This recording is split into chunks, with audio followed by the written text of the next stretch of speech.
So last thing he said to me before the officer walked away, he don't really, he said he didn't want to, push the issue of the whole race thing because it's already blown out of proportion as it is. He said, but if you look at the statistics, now he's an officer, and he said he's seen the statistics. He said, how many black officers have ever been indicted for shooting and killing an unarmed person? If there are some, there are very few and in between. So he said, whether it's a cultural way or like, for example, you got certain cliques with inside the force like you would have in any other job. Certain people hang out with certain people, they are off the job.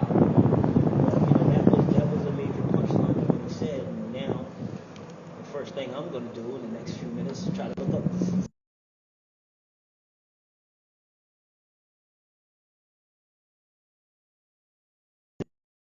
So he said that, that he hasn't seen one, and if there are any, there are few in between. Almost no black officers. He never shot a white person, black person, or any person. You know what I mean? He said the reason why is, hands down, he said because people are scared of us. Period. He said that's the only reason why.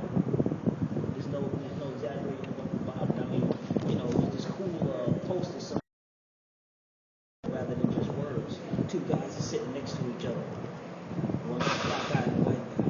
And he said, the white guy asked the black guy, no, the black guy asked the white guy, he said, why do you people, fear black people so much? He was like, well, it's not even fear.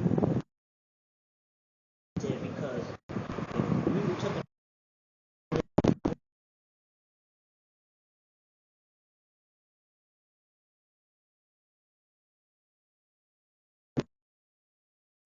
he said, it's not that we fear you, we just don't know when you're going to do it. And that's a deep saying. So, I'm not saying that everyone's gearing up to go to war.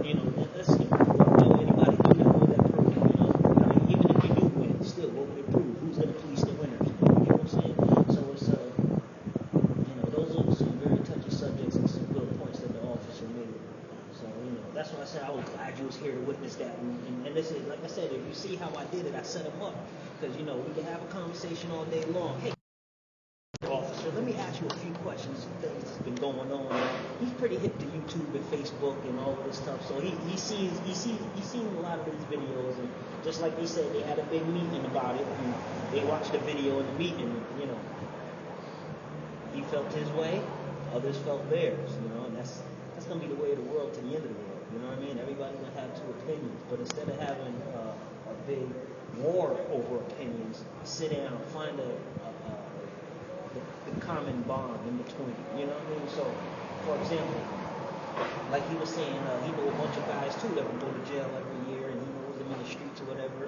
Some of his co-workers would about to approach him until somebody say, "Hey, officer such and such." I won't say his name. He said, "Oh, you know him?" "Yeah, I know him." He said, "I know him since the '70s."